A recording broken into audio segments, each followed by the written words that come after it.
Hey y'all, it's your girl Toyia T, and do we have an episode for you today? Today we're going to be speaking to Cincinnati's Mayor Aftab Pureval, and he's going to talk to our future generation about what is going on in Cincinnati. But we first have to thank our sponsors. We have CET, a PBS station, and Alpha Wolf Aerials as our platinum sponsors this month, and we truly appreciate it. If we can, go ahead and welcome in Mayor Aftab Pureval. Hey, Toya, thanks so much for having Hey, me. thank you again for joining us for this episode. We're so excited for you to hear from our Junior Charm School girls. They are a part of Relate Marketing's 501c3 here in the city. And this program was sponsored by Hamilton County this year to make sure that we're able to bring new experiences to our young people. So today we have the Junior Charm School girls here to ask you a few questions and get some insights from you. I love it. Thanks so much for giving me this opportunity. Thanks so much for creating this platform for our students to have access and to learn from professionals like you. So I'm thrilled to be here. Absolutely. Well, thanks again for joining us. And with that, we're going to jump right into our first question for one of our Junior Charm School girls, Priya. Let's see what she has to say.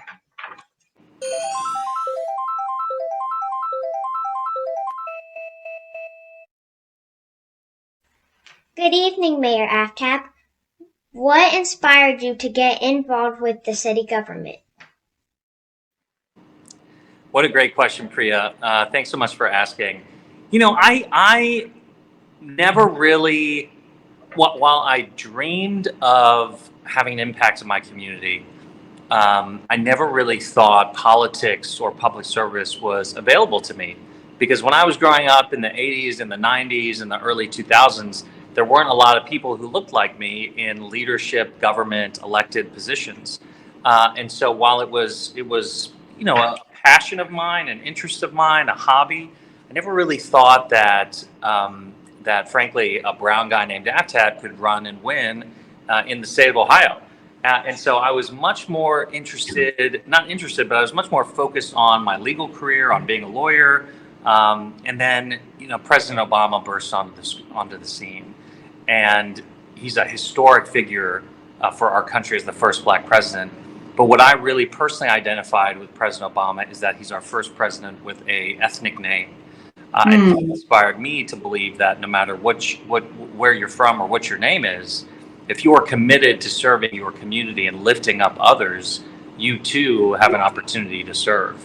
And so, at the end of his career in 2016, not his career, but at the end of his term as president, I felt inspired, but also the call to try and run for office in an area that I was particularly passionate about, our courthouse. I ran my first race as clerk of courts, and I chose that position, even though it's not the most high profile or the most well known. But I chose that position because I had both a passion for service, but also I had some subject matter expertise, having been a litigator for the past 8 years, and there was real reforms needed in that office. Because I did a relatively good job in that office, people were interested in me running for other things.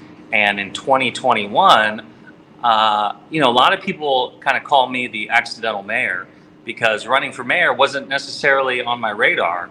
But unfortunately, there were some bad things that happened at City Hall, and the people who were supposed to run for mayor ultimately decided that they couldn't run for mayor because of those bad things. And at a time when our city was really struggling because of the pandemic, struggling because of the economic downturn, struggling because of a lack of trust in City Hall based on those bad things that happened, I thought it was a huge opportunity to serve, but also a huge responsibility to make sure that the city was being well taken care of and providing strong leadership at a moment of crisis. So decided to jump in. Wasn't sure that I was going to win, running against some really stiff competition in both the primary and the general, but was happily elected. And without question, this is the best job that I've ever had and probably will ever have. I'm just so fortunate and lucky to get to be mayor of Cincinnati, but specifically in this moment we have so much energy and optimism for the future. Absolutely. Well, we're so happy that you chose to go down that path. I remember when I first met you, you were out campaigning and you had the campaign around Aflac, like Yeah, Aftab. So I'm yeah, sure the kids that resonated with our young people so that they could say, like, oh, yeah, I can pronounce his name. that's right. So we're glad that you took up the opportunity. We're Thank going to you. go to our next question from Miss Chloe.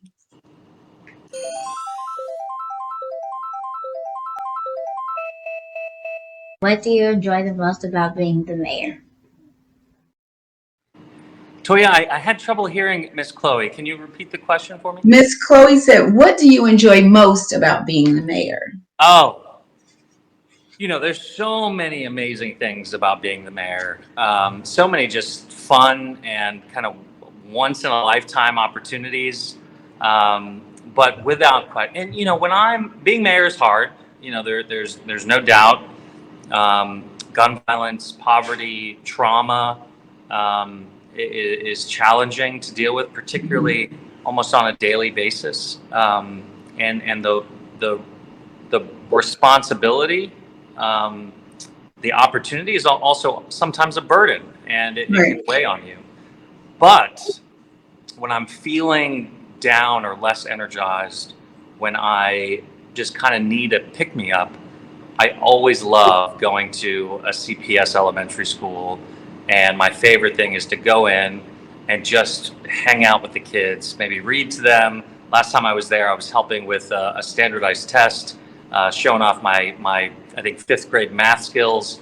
It's always a joy to be around kids, and it always just kind of fills your cup to see the future of our community, how vibrant and optimistic and beautiful and diverse our children are, and it recenters why the daily, oftentimes grind, is not just important for today or over the next 3 years, but is critically important over the next generation.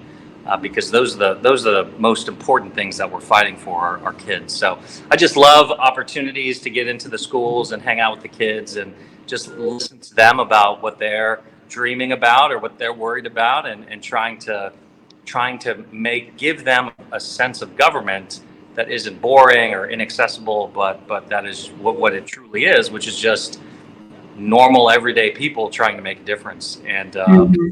I love doing that. Absolutely. And I'm sure they can identify with you. I saw a bunch of your staff down at SCPA on their first day, just shaking hands and welcoming them in. And it Yeah. was really energizing. I actually stayed to just watch because it was so fun. Yeah, the first day of school is always exciting. It really is. And the next question is from Aubrey.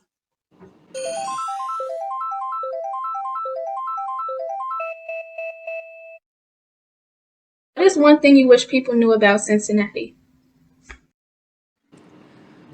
Man, that's a tough question. What's the one thing I wish people knew about Cincinnati? What I find is that it's both a challenge, but also a blessing.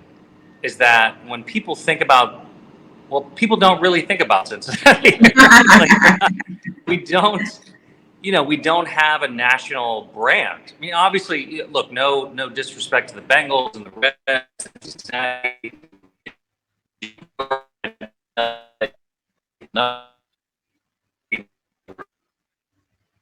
What I'm really focused on is trying to establish our brand nationally and internationally.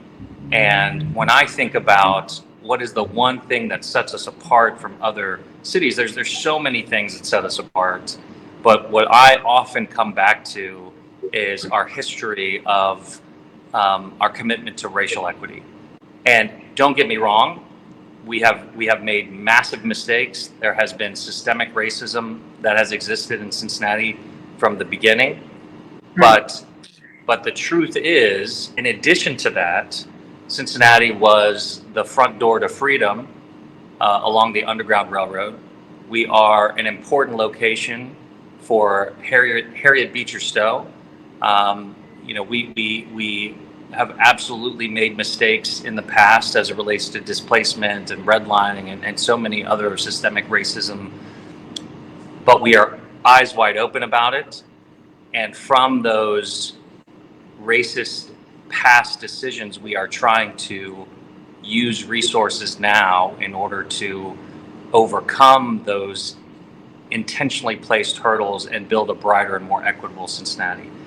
And that commitment, that clear-eyed acceptance of the terrible decisions of the past with the urgent commitment to make investments to atone and build for legacy communities, I think is not just rhetoric, but it's real, and it's felt by all of our city and county-wide elected officials. And so, people talk about racial equity. They talk about, trying to prioritize DE&I. Cincinnati and Hamilton County are putting that into action by putting real significant dollars behind so many programs and so many different types of reforms to really build that future that we all believe in, where no matter what zip code you're born into in this city, you have the same economic, health, and educational opportunities as everybody else. Now, we're a ways away from that, but that real commitment all the way from the original founding of the city until now is a consistent thread. It's on our generation to take that to the next level and make that more of a reality for more people. And so I'm really proud of the fact that Cincinnati is a 44% Black city. That so much of our vibrancy and economic tourism is because of Black artists and Black creatives. We were joking before we started the show, but I was just at the Cincinnati Art Museum with Art After Dark. Black Owned did a fashion show. Black Owned is one of our local Black owned businesses that not only does fashion, but does design, does marketing, has a coffee shop. And to see, the beautiful designs on beautiful, young, diverse people in a beautiful historic space like the Cincinnati Art Museum, that is a snapshot of what Cincinnati is today and what it will continue to be in the future. And I'm just so proud of that. Absolutely. I saw some of the images on social of the fashion show. Such an iconic, just moment in Cincinnati that I would be very proud of as the mayor. You did mention some resources that are available to try to close some of those gaps. Our show is all about providing resources and opportunities. Where can they find some of those things that might be available in the city? Yeah, I mean, there's so many different organizations, so it depends on the need. But what I'm really proud of is our commitment to what's called the Lincoln and Gilbert Fund. So we find that Black entrepreneurs or Black small business owners, one of the biggest challenges for opening their business or growing their business to scale is access to capital. And so I think over the past 2 years, the city has provided $2.5 million to the Lincoln and Gilbert Fund for the African American Chamber to provide, and the Urban League to provide grants to Black small business owners. And that's a significant amount of money going directly into the hands of minority businesses. We just announced, debt is such a barrier to generational wealth, which is what we're trying to create, particularly for our Black and brown communities. And so we just announced that the city is spending $1.5 million to wipe out medical debt for 34,000 Cincinnati residents, because we know that that debt is just a huge obstacle in order to actually build up your savings account. If you have kids, build up your 529 accounts in order to send them to college. And so we're doing everything we can to wipe out these obstacles and to get cash into the hands of people who need it the most. And we'll continue to look for innovative solutions to do that. Absolutely. And I'm sure you have a listing of different things on the website as well that people can go to. Yeah. The city's website is a great resource for all of the various programs and funds that we have available to entrepreneurs, but also to nonprofits who are focused on gun violence or poverty or food deserts, et cetera. Absolutely. So great resources available, folks. Next question we have from Miss Estrella.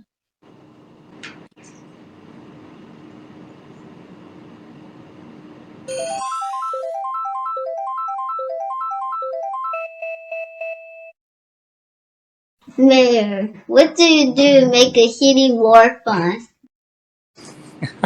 That actually is Autumn. So that's Autumn. I don't want Autumn to get on me. She'll be like, I'm not Estrella. So that question is from Autumn. She says, what do you do to make the city more fun? That's a great question. We try to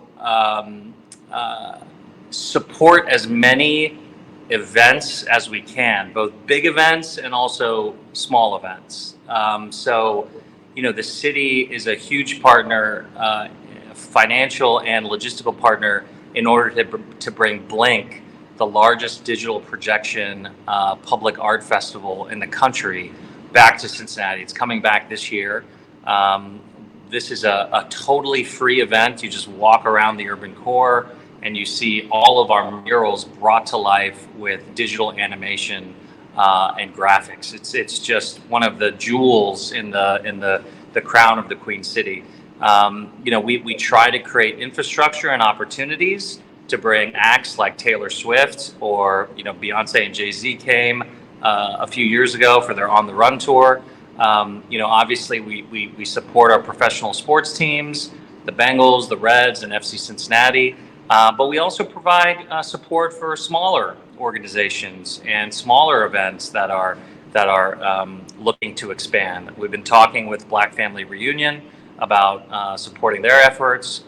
We have supported the Juneteenth parade in the past, and so we are primarily, obviously, focused on supporting organizations and programs that are dealing with systemic challenges, but providing entertainment and opportunities for community building is also part of our mission.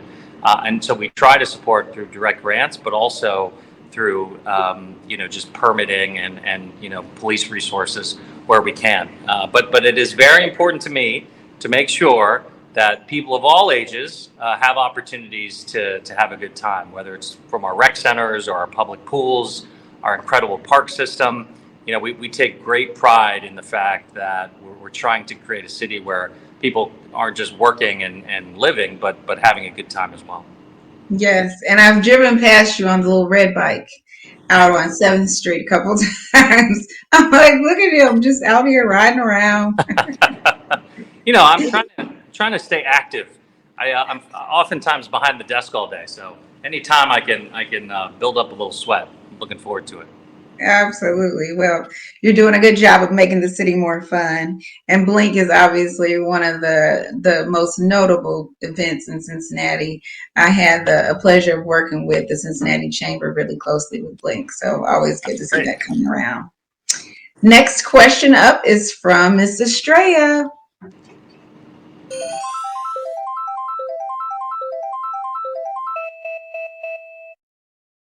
What is it like being a mayor? Sorry, Toyia, I'm leaning into the camera so I can hear the kid. What's it like being mayor? It is. I may have answered this a little bit earlier in the conversation, but it's just a joy. I mean, if I could choose one word, it would be joy. It's you just get one of the coolest things about being mayor is just access, and what I mean by that is, if you pick up the phone and call someone, that they're likely to call you back, or they're likely to agree to meet with you. But also, people are so creative and energetic and passionate, and they can't wait to tell you what they're working on when they meet you, like even just in the street. And so the coolest thing about being mayor is having access to all of these people who are trying to change the world. You get to talk to, and I'm not just talking about, obviously it's great to, and they're leading in so many ways, the leadership of P&G and Kroger and whatnot. But it's also just like, the person who's so passionate about trees and trying to plant more trees in impoverished communities, or the student that created, a new way of putting lights on bikes in order to make them more visible to reduce pedestrian safety issues. All of these people from all walks of life, all across the city, just thinking of cool stuff, and Right. so excited to share it with me because I'm mayor, and looking for ways to collaborate and to make the city better. It's just such a fortunate position to be able to have the opportunity to collaborate with passionate people who just care so much about the city. That really is what has surprised me, about being mayor. Is we all disagree about policy issues.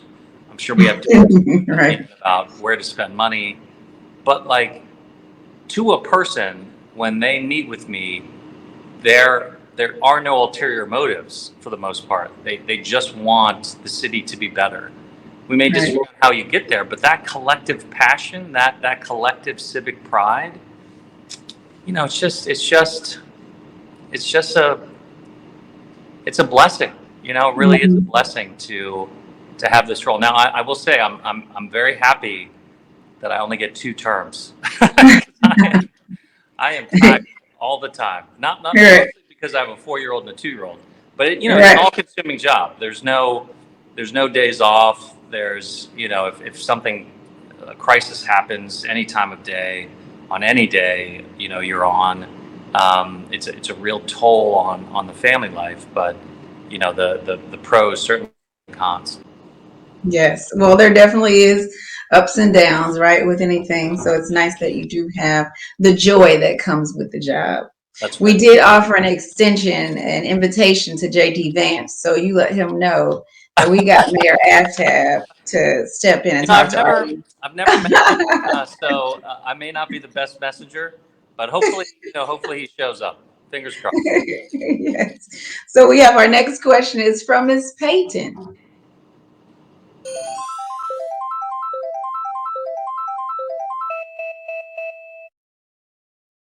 How awesome are the people in Cincinnati? I didn't hear that one, Toya, She, despite my efforts. she said, "How awesome are the people of Cincinnati?" 10 out of 10. No notes. They're all there. That's what I was trying to get at in my last question. That people are they have so much civic pride, right? They're just so proud of Cincinnati, of our history, of the direction that we're going. And look, it's not about me, but I do take a certain amount of pride when I go to other cities or I meet other mayors, and I can tell them, I'm the first Asian American mayor, not just of Cincinnati, but of any major city in the Midwest. Mm. And the fact that Cincinnati only has like a 2% Asian population, so it's not like I'm, had this big built-in constituency. That's awesome, right? Yeah. That Cincinnati, which is, I think, unfairly known as a place where people, it's unfairly known as kind of a parochial place where you went to high school and what side of town you grew up. And yeah, there's some of that. But the fact that someone who didn't grow up here, someone who chose to live here, can be elected mayor to lead the city, I think speaks volumes to the kind of folks who live here and call Cincinnati home, and the kind of city that we're growing into. So yeah, I think Cincinnatians are passionate, hardworking. We're culturally Midwestern, but we have some Southern overtones given where we are, physically located in the country, an incredible history. We have always punched well above our weight given our size. It's just it's a beautiful community of people. Absolutely. And I'm sure that your kids are proud. What do they think? What do they say about dad being the mayor? It's I don't think so. My eldest son is turning 5 in October. My youngest son is 2. I don't think they know. They know I'm mayor, right? Because when I drop off my son to preschool, someone must have told all the kids that I was mayor, because they say, "Oh, Bodie's dad, the mayor, is here." I don't think they know what that means. They just know that that's one of my names. Right. And so it hasn't really come up. He doesn't, there's no benefit to a 5-year-old. He hasn't quite grasped what it Yeah, means yet. because all he cares about is food and, and hanging out with his parents. But there will be a time when he realizes it. And, I have mixed feelings about it. Everybody just wants their kid to be normal. And so I hope that when he is an age where he understands what being mayor is, that it'll be a source of pride rather than a source of kids bullying him about it. But I'm probably overthinking that. Right. But yeah, making him proud and making my wife proud is obviously something that really inspires me. Just show up for dads with donuts and you should be good to go. So we've been hearing rumblings that you may be leaving Cincinnati. What's next for Mayor Aftab? Toyia, thanks for bringing that up. I ever since, and maybe you can give me some advice on this. So when I ran for mayor 4 years ago, whatever it was, there were rumors that I was running for mayor to run for something else, right? And ever since I've been elected mayor, there have been persistent rumors that I'm like leaving, one foot out the door. And like none of that is true. It wasn't true then. It's not true now. I'm running for re-election. In fact, I announced I was running for re-election so early in my first term because there were so many of these untrue rumors swirling around. I don't know what to say in order for people to believe me. You're like, I'm here to stay, I promise. So yeah, I feel like on my last day in my second term, when I can't run anymore, there will be rumors that I'm leaving. I mean, like, I don't know how to squash this. So if you could help me squash it, I'd really appreciate it. Okay, so you've heard it here first. He is not leaving Cincinnati. He plans to continue to be mayor of the beautiful city of Cincinnati. Yeah, as long as I get, look, I got to get reelected, right? So if I don't get reelected, then I got to figure out how to feed my kids. But no, I love my job. There's so many big things that we've accomplished in our first term that are good, and I fully supported them. But one of my mentors tells me to make a decision and then make it the right decision, right? So just making the decision is the easy part. The work that goes into actually making it the right decision is the hard part. And so, selling the railroad is one thing, but making sure that the $1.6 billion in that trust fund are going to disinvested communities, are going to, building up rec centers. Rezoning our city to provide more housing is one thing, but aligning our incentives and public dollars in order to incentivize development of housing, specifically capital A affordable housing, is the work, right? And so there is work to do. There is so many great things happening in the city, but significant challenges too. And I would never, I'm not the kind of guy that just like does something halfway. I've got to, I feel so passionately, I'm so personally invested in this that, I can't imagine not running for re-election. So, Toyia, whatever you can do to dispel these rumors, I don't know where they're coming from, but if you hear them, tell them you've heard it from me. I'm running for re-election and looking forward to it. I will definitely let them know. And we want to just thank you. We appreciate you giving us the time today.